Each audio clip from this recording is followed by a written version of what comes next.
यमुनतीरावनचारी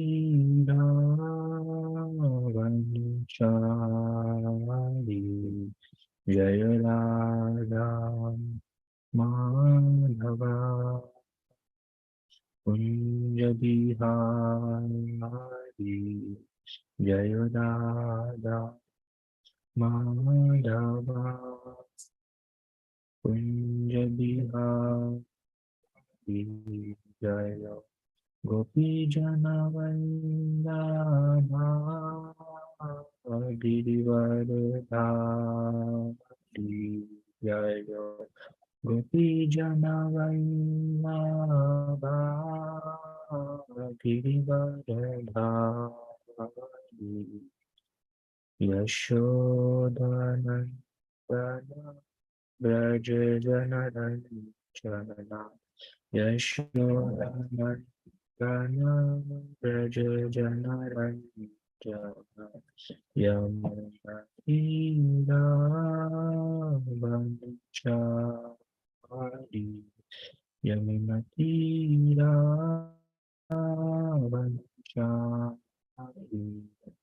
जय राधा माधवा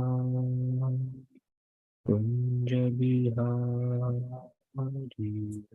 जय राधा माधवा कुंज बिहारी जय राधा गोपी जना वल्लभा राधा गोपी जना वल्लभा जय निताय पतिता पावन गौरा हरि जय निताय पतिता पावन गौरा हरि प्रभुपाद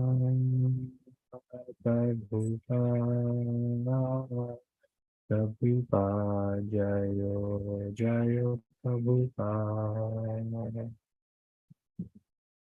जय Vishnupada Paramahamsa Parivrajakacharya Ashtottarashata his divine grace Abhay Charan Aravind भक्ति वेदांत स्वामी श्रीला प्रभुपाद की जय जय Vishnupada Paramahamsa Parivrajakacharya Ashtottarashata his divine grace शिष्य भक्ति सिद्धांत सरस्वती गोस्वामी महाराज प्रभुपाद की जय अनंत कोटि वैष्णव वृंद की जय नामाचार्य श्री हरिदास ठाकुर की जय श्री रूप सनातन भट्ट रघुनाथ श्री जीवा गोपाल भट्ट दास रघुनाथ गोस्वामी प्रभुगण की जय प्रेम से कहो जय श्री कृष्ण चैतन्य प्रभु नित्यानंद श्री अद्वैत गदाधर श्रीवासादि श्री गौर भक्त वृंद की जय श्री श्री राधा गोपी जन वल्लभ गोप गोपीनाथ श्याम कुंड राधा कुंड गिरिराज गोवर्धन की जय मथुरा वृंदावन धाम की जय मायापुर नवली धाम की जय पुरुषोत्तम क्षेत्र श्री जगन्नाथपुरी धाम की जय श्री एक चक्र धाम की जय गंगा मैया नमैया की जय भक्ति देवी तुलसी महारानी की जय समवैत गौर भक्त वृंद की जय श्री एकादशी महामहोत्सव की जय निताय गौर प्रेमानंदे Hari Hari All glories to assembled devotees, all glories to assembled devotees, all glories to assembled devotees. All glories, all glories, all glories to Lotus feet of Shri Shri Guru and Shri Gauranga, Srila Prabhupada ki jai. ओमज्ञानतिमिरान्धस्य ज्ञानाञ्जनशलाकया चक्षुरुन्मीलितं येन तस्मै श्रीगुरुवे नमः श्रीचैतन्यमनोभीष्टं स्थापितं येन भूतले स्वयं रूपा कदा मह्यं ददाति स्वपदान्तिकं वन्देऽहं श्रीगुरो श्रीयुतापदकमलं श्रीगुरुन् वैष्णवांश्च श्रीरूपं साग्रजातं सहगना रघुनाथान्वितं तं सजीवं साद्वैतं सावधूतं परिजनसहितं कृष्ण चैतन्य देवं श्रीराधा कृष्ण पादान् सहगना ललिता श्री विशाखान्वितं च हे कृष्ण करुणा सिंधु दीनबंधु जगतपते गोपेशा गोपिका कांता राधा कांता नमस्तुते तप्त कांचन Gaurangi Radhe Vrindavaneshwari Vrishabhanusute Devi Pranamami Haripriye Vanchakalpatarubhescha Kripa Sindhubhe Evacha Patitanam Pavanebhyo Vaishnavebhyo Namo Namaha Namo Vishnu Padaya Krishna Prishtaya Bhutale Srimate Bhakti Vedanta Swami Niti Namine Namaste Saraswati Deve Gauravani Pracharine निर्विशेष शून्यवादी पाश्चात्य देशतारिणे जय श्री कृष्ण चैतन्य प्रभु नित्यानंद श्री अद्वैत गदाधर श्रीवासादि गौर भक्त वृंद हरे कृष्ण कृष्ण कृष्ण हरे हरे हरे राम राम राम हरे हरे मुखम करोति वाचालं पंगुं लंघयते गिरिं यत्कृपातमहं वन्दे श्रीगुरुं दीनतारिणं परमानन्दमाधवं श्रीचैतन्येश्वरम्। ओम नमो भगवते वासुदेवाय। ओम नमो भगवते वासुदेवाय। ओम नमो भगवते वासुदेवाय। Reading from Srimad Bhagavatam, third canto, chapter 29th, verse number 15. Then the name of the chapter is explanation of devotional service or description of devotional service. Nisevitena nimittena swadharmena mahiyasa kriya yogena shashtena nati himshena nityasaha. Nishevitena nimittena swadharmena mahiyasa kriya yogena shashtena nati himshena nityasaha. निषेवितेन निमित्तेन स्वाधर्मेण महीयसा क्रियायोगेन शास्त्रेण नातिहिंसेन नित्यसः.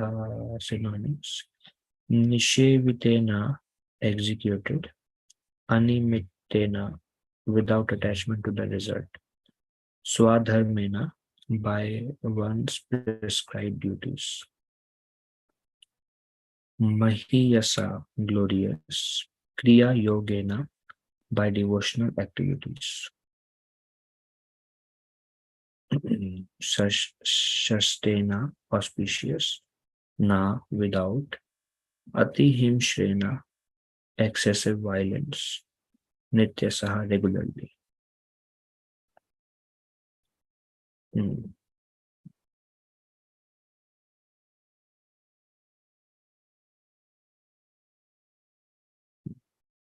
A devotee must execute his prescribed duties, which are glorious, without material profit, without excessive violence. One should regularly perform one's devotional activities. Without excessive violence, one should regularly perform one's devotional activities.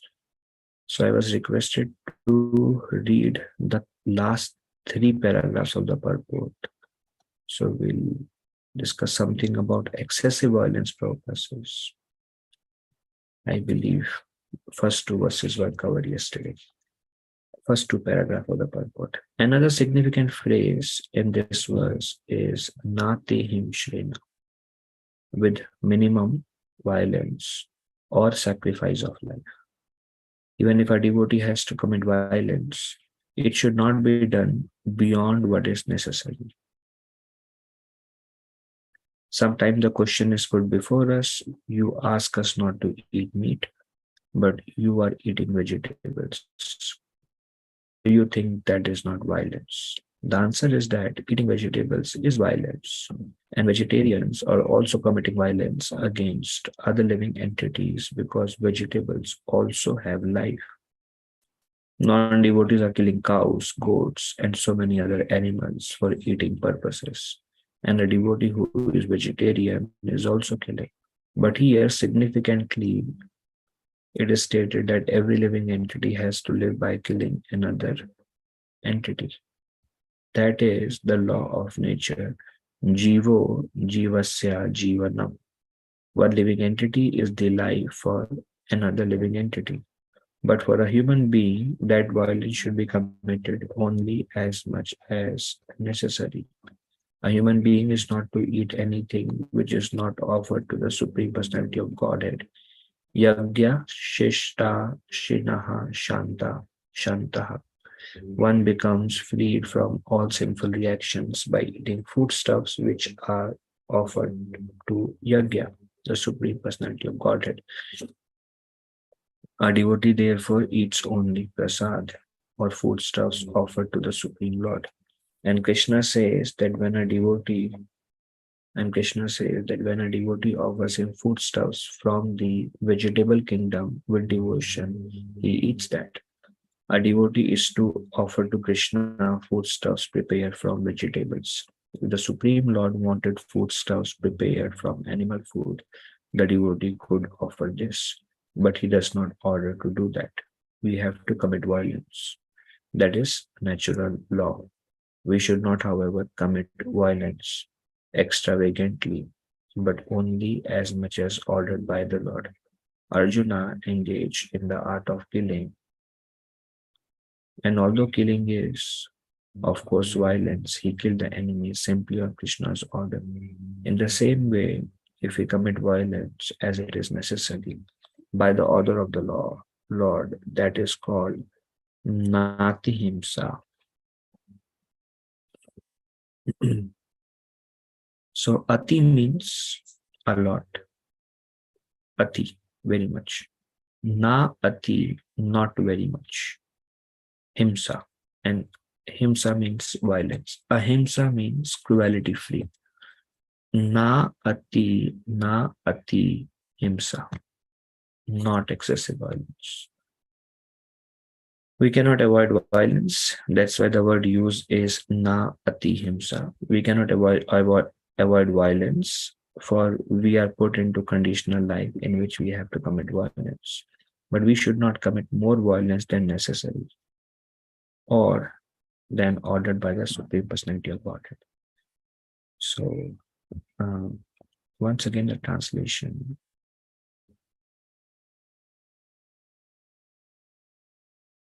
A devotee must execute his prescribed duties or devotional service, which are glorious without material profit, without excessive violence.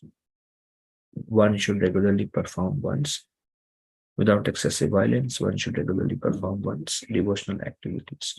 So this chapter begins with the question by Mother Devahuti.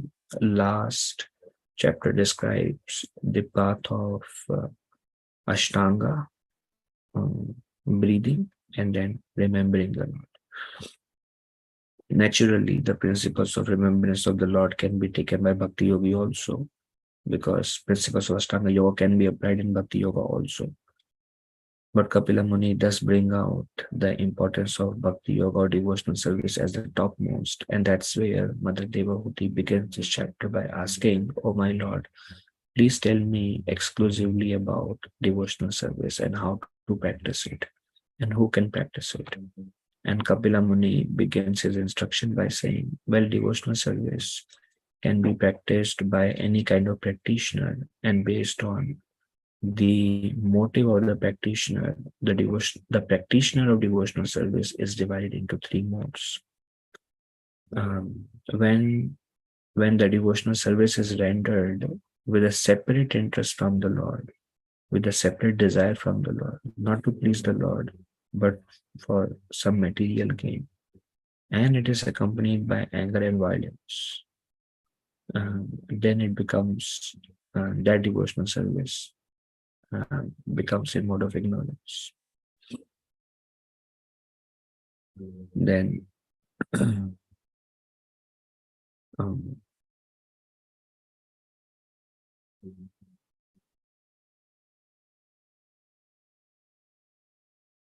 I'm thinking of an example for devotional service in mode of ignorance. Like somebody ask a question in one of the discussion. He said, somebody is disturbing me and I'm praying to Krishna, Krishna, please teach them a lesson. So this devotional service becomes a mode of ignorance. Krishna, please teach them a lesson. Because there is anger. and there is envy. And I told that devotee, Prabhu, that's not how devotional service is rendered. Rather, we can pray, Krishna, please let them not have any reaction. Um, that's how we see Haridas Thakur, that's how Jesus Christ, they set an example for us that independent of how others treat, Krishna, let them not have any reaction. Um, so then that becomes devotional service in ignorance because it's bhakti, it's praying to the Lord. It's for a separate interest, not for glorification of the Lord, but for what I want to achieve through Krishna, because I cannot attain something by my own strength. So I need Krishna to get done what I want to do. I need his mercy to get my things done. Now, I need his mercy to get my things done, or I need his mercy to fulfill my desires. If it is only for material gain, for selfish interest, becomes passion. But if it is accompanied by violence and anger, becomes ignorance. Then Kapila Muni says, I need you, Krishna, to make me pure. Krishna, please help me get rid of these anarthas. Then that becomes, Krishna, please, I am rendering devotional service to Krishna so that I don't become incriminated in the reaction. Because every action has a reaction, it's a karmic cycle. For example, like Prabhupada says, example here, I'm offering food to Krishna because otherwise I will eat only sin. Now this becomes bhakti in mode of goodness. Because there is violence, and then if I offer food to Krishna, then I'm safe.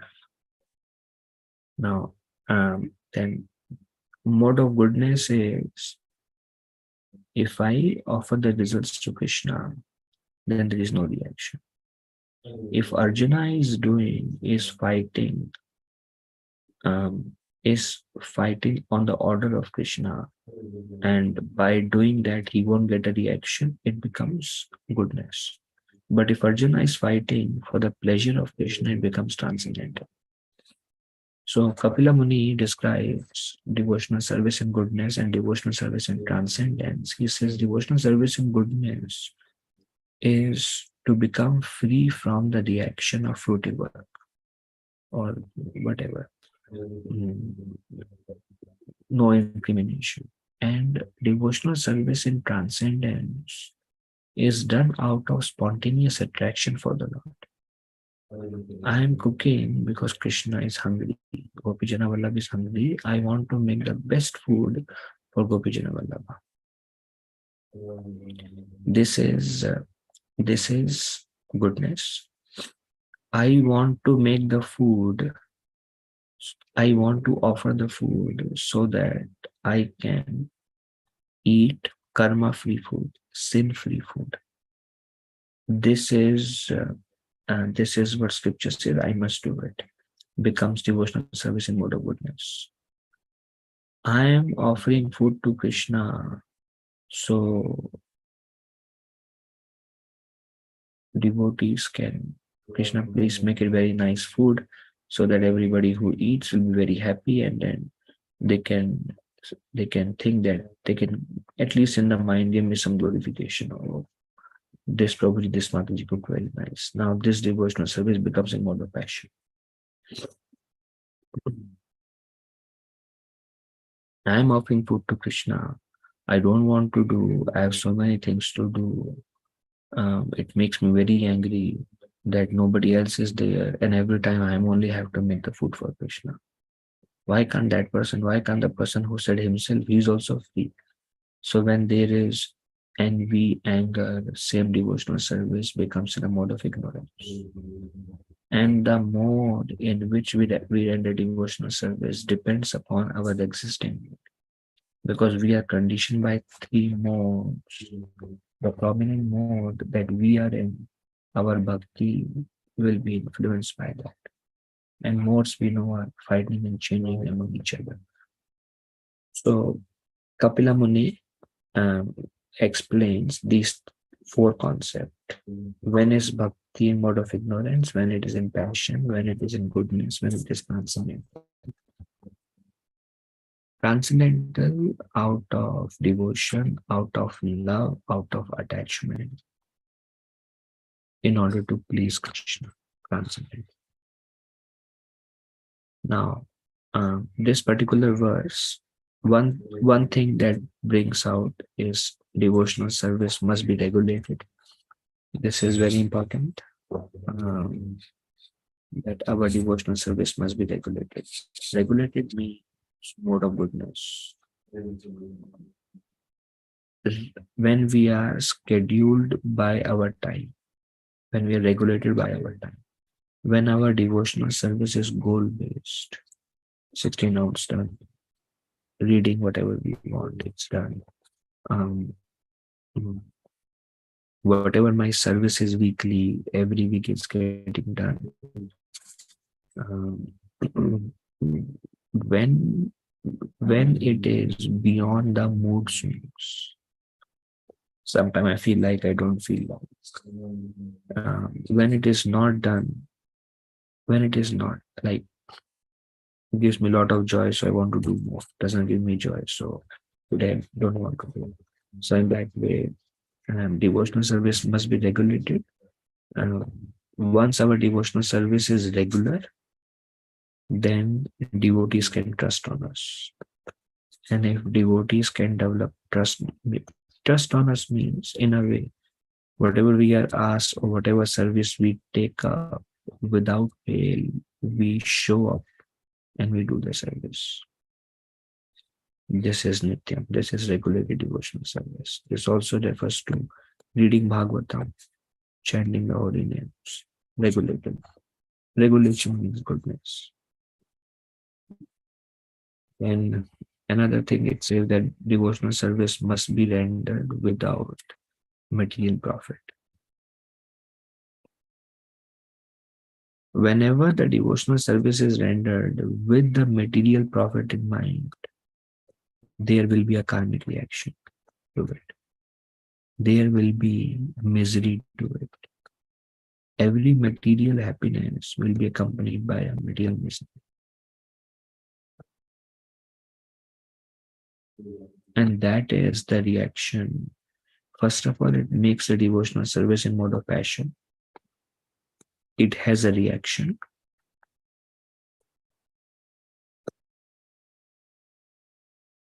And it won't purify the heart very quickly.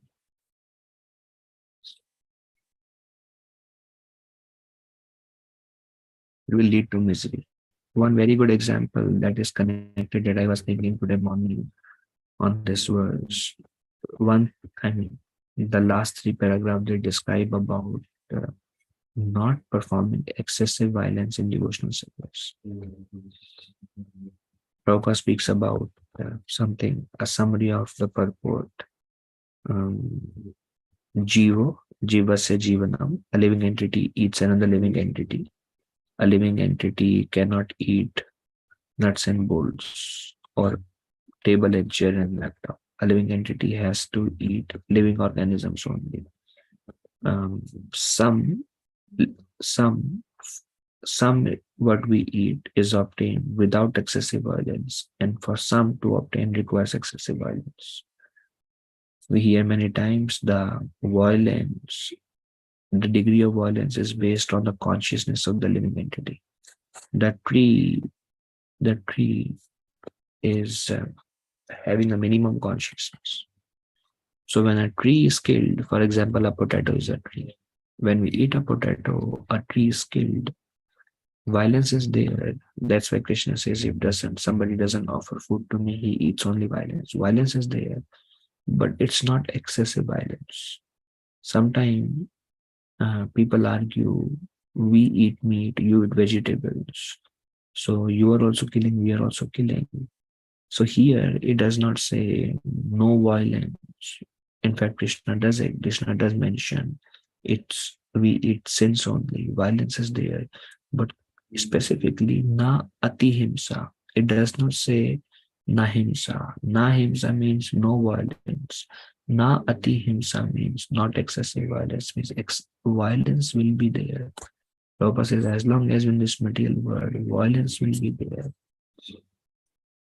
In breathing, organisms are killed. I mean, there is violence at every moment. Uh, in walking, in cooking, every moment violence is there. We have a small altar, and I was cleaning the altar yesterday, and there was some flowers here and there. So I was cleaning the altar, and there was one or two small, teeny insects, keet. And then when I rubbed it, I mean, moved them with the mild flour, so the keet started struggling, and then I felt bad. Then he rolled upside down on his back, and he's struggling to get out. And then I thought not to disturb him. This, so I was like, no matter what we do, even while worshipping the deities, violence is there. Violence is there. Na atihimsa, as long as devotional service with minimum violence, live a life. And that's a very good comment. This is a very good verse for discussion among those who says you also do violence. The extreme side of it is Jainism, which is actually a bogus religion as per Srimad Bhagavatam. Um, no potatoes, no this. Why? Because these are living entities. But any vegetables is allowed actually. Um,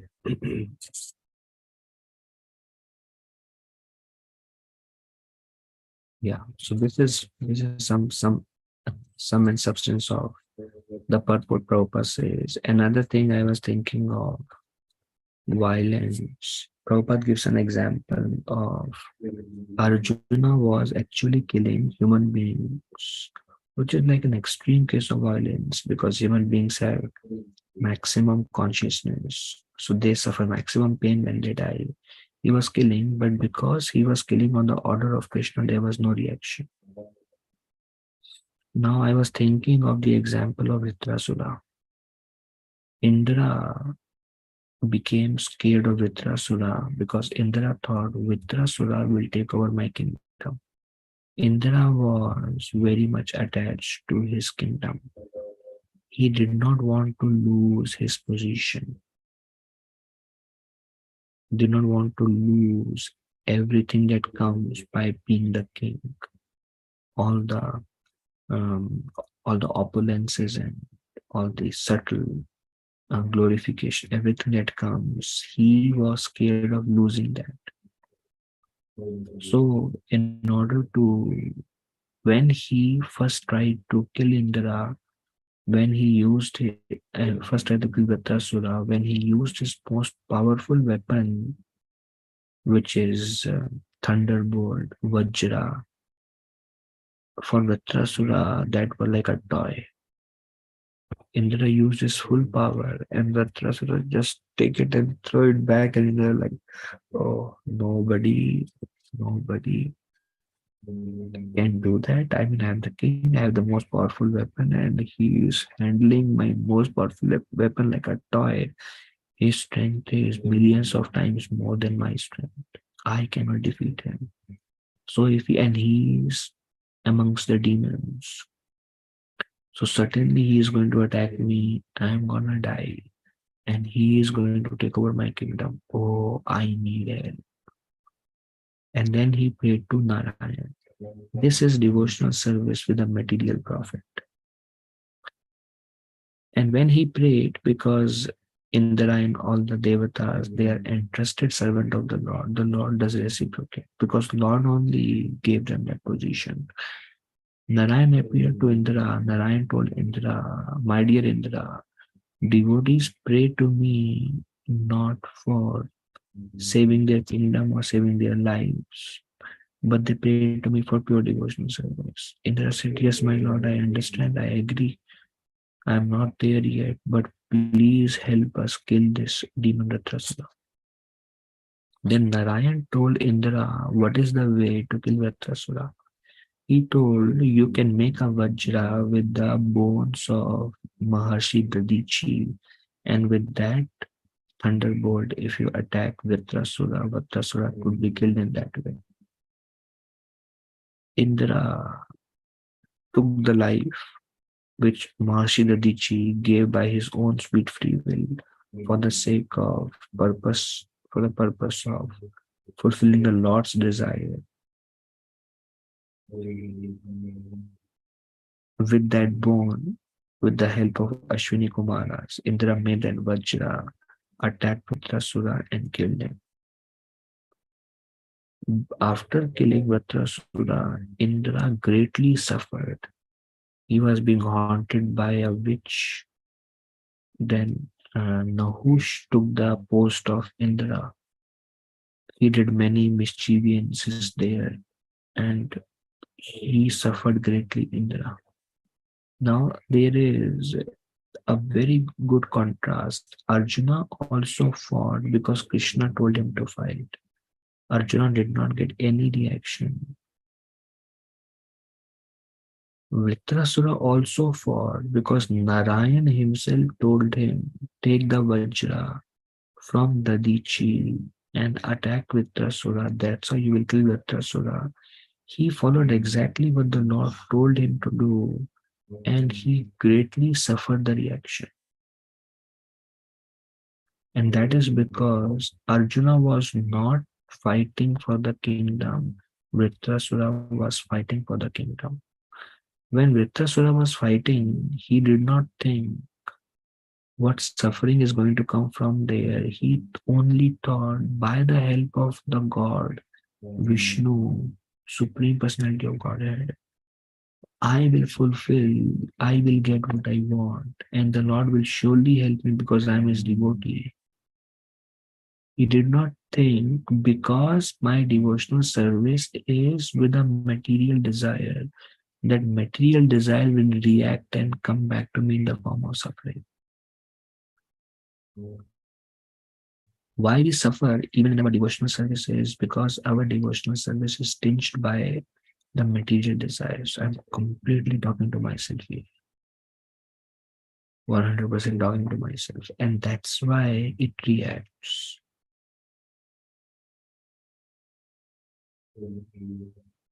Srila Prabhupada used to say, I mean, uh, His Holiness Sadhana Swami Maharaj very much repeatedly says that every material pleasure comes with the seed of suffering, but that seed is not visible. If Indra had knew, if Indra had, if Indra knew what will be the reaction of killing Vritrasura. Now, another very important point is the horde of material desire takes away our discrimination. Indra, when he was fighting with Vritrasura, he could understand Vritrasura is very exalted Vaishnava. He could understand he is a pure devotee of the Lord.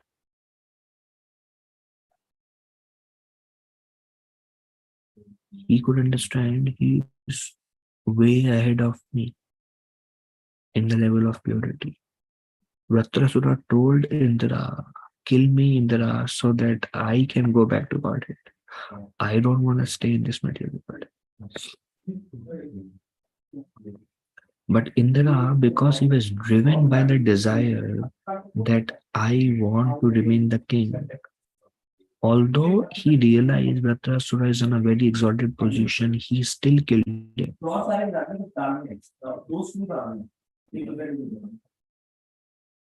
This is what happens when we do something with a material motive.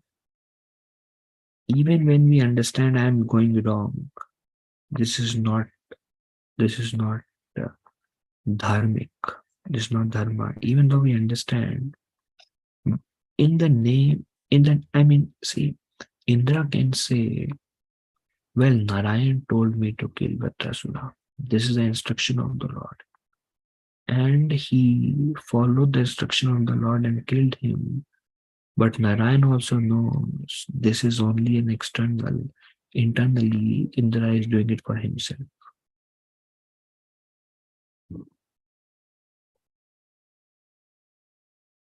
Even on the way, if we see, yeah, this is not dharma. Here, I'm wrong. But because the material desire takes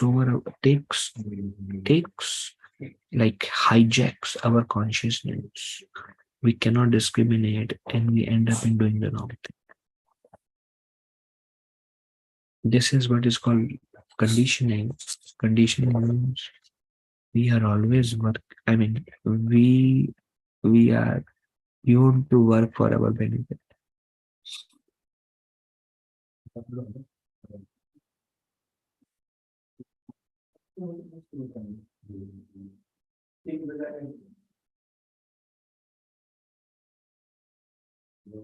That's why this particular verse says, I mean, we have to try. We cannot now.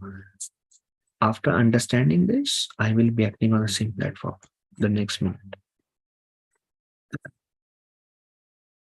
But then by discussing about this concept of devotional service without material profit, we can aspire, and if we desire, maybe Krishna will give us the intelligence by which we can at some point of time start attending devotional service without, because we all have our own experiences.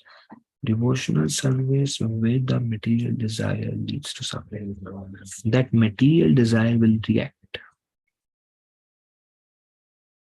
Whatever is our motive with devotional service, that may bring some material happiness when that is fulfilled. That desire won't be fulfilled every time.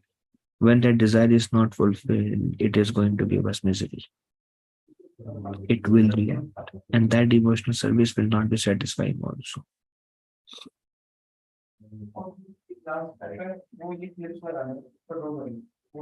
There is a saying,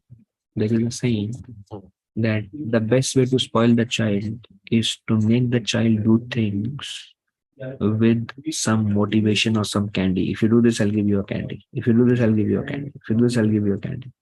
The child will never do when he doesn't get the candy, because we are spoiling the child that he should do something only for his own sake, his own benefit. Likewise, when we render devotional service, Krishna gives that. Okay. And then we enjoy that material results from our devotional service. Feels very good.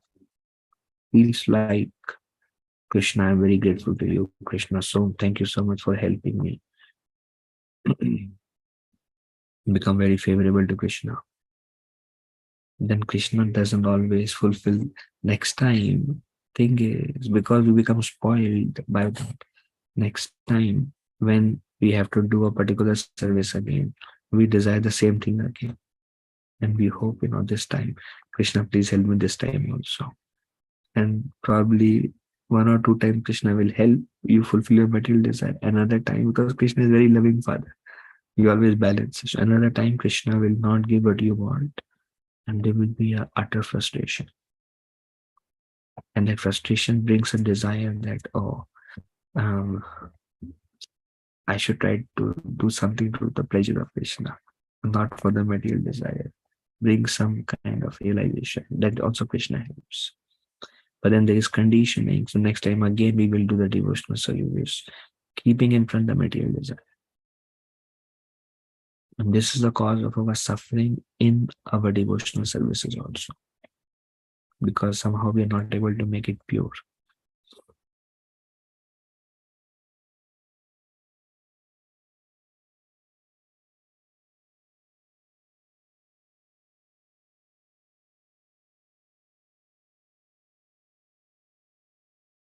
Because Arjuna was a pure devotee, he has absolutely no desire to enjoy anything, whether the kingdom or opulence or whatever comes with it.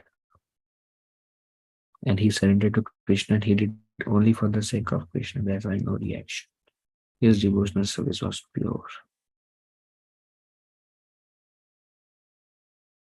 Okay, uh, I would like to stop here and see if there is any discussion on this.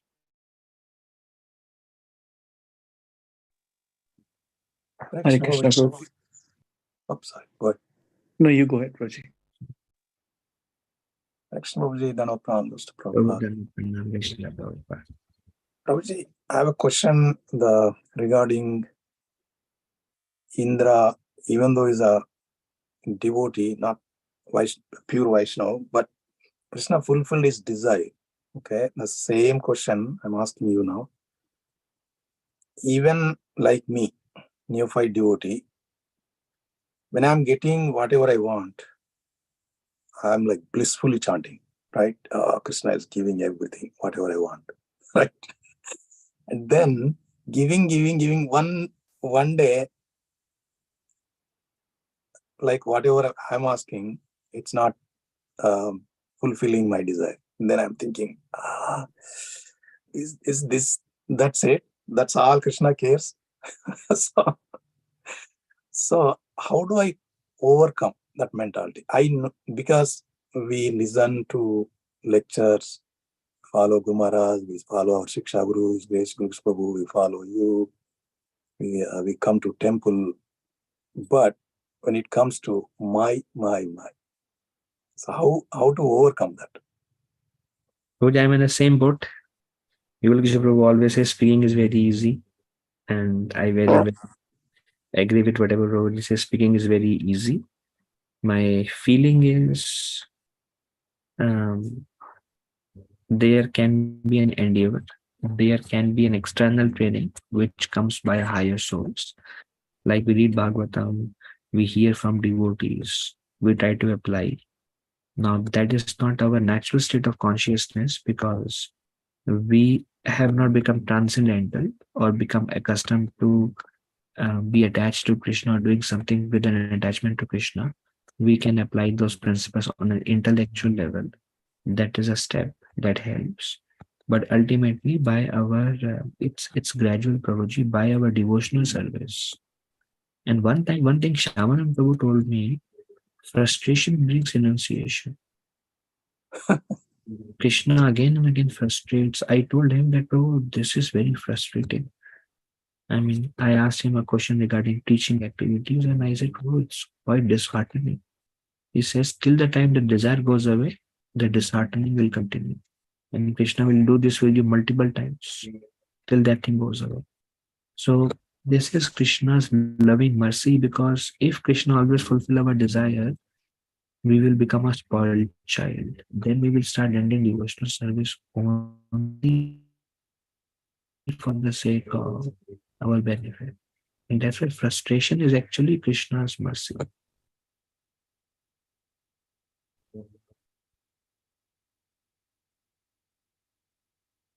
Krishna says, even if somebody comes to me with a material desire, I'll purify them.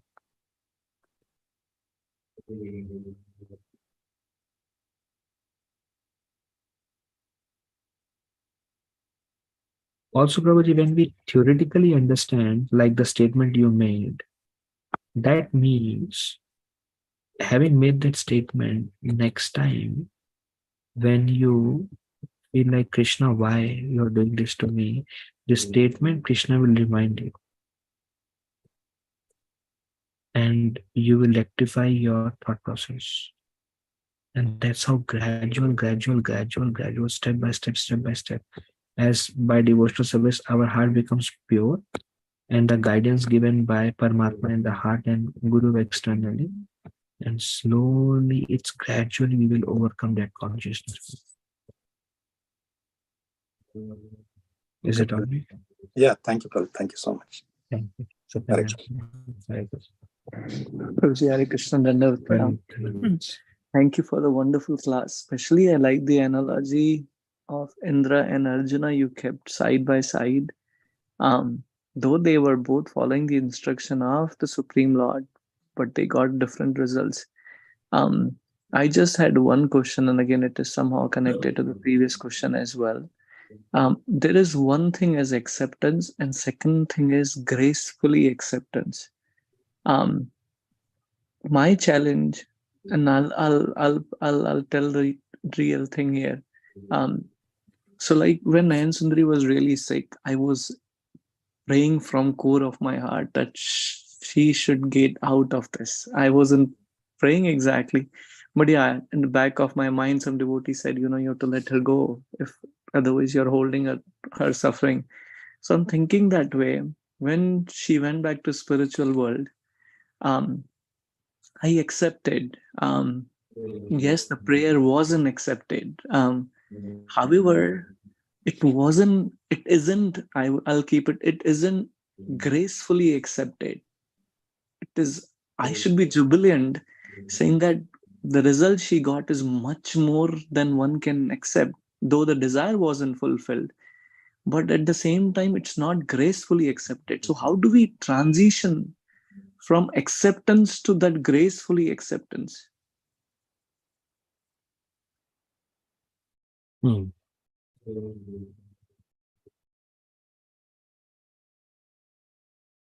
So I mean, when when we are in the center, it will be intellectual acceptance for me. When the other person or Krishna is in the center, when they are the center, then this thought go away. Again, 100% theoretical for me, Prabhuji. I'm in much lower boat than you are in. But the principle is there.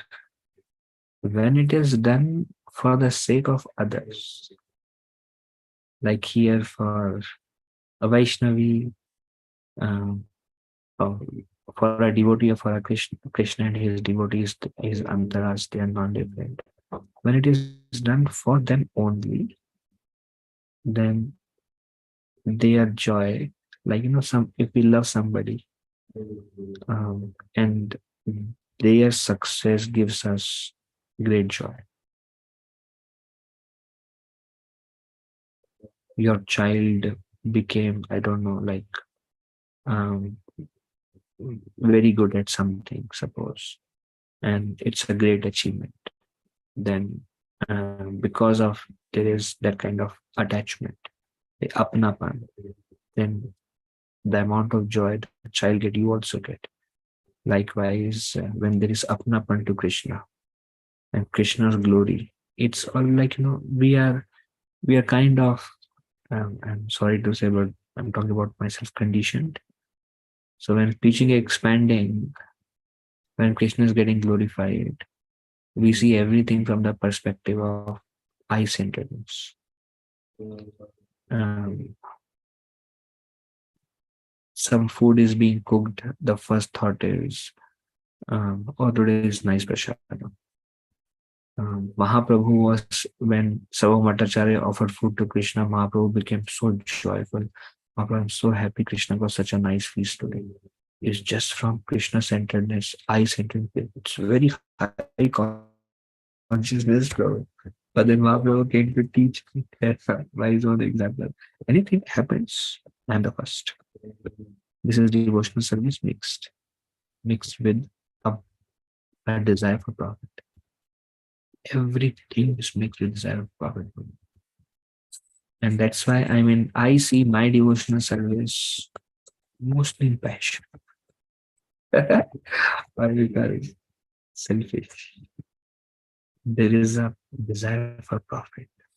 And to make it transcend, Tare Hari Naam. Hari Naam will deliver. देखो आप और मैं सुन के बदल नहीं सकते. Transformation has to come from within.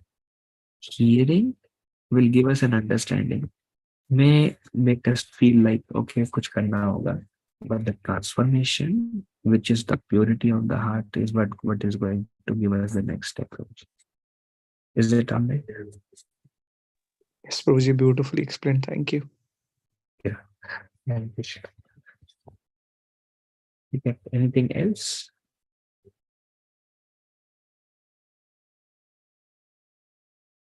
All right.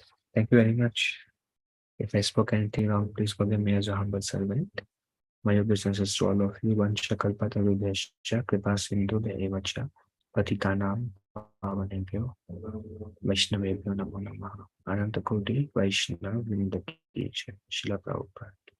Dhanvat pranam. Hare Krishna. Thank HG Shyamanand Prabhu ki jai. Jai. Thank you so much, Prabhu. Grateful to you. you. Thank you. Hare Krishna. Thank you, Prabhu. धन्यवाद Krishna. Thank you, Prabhuji. Hare Krishna. धन्यवाद Thank you, Prabhuji. Hare Krishna. Dandavat Pranam.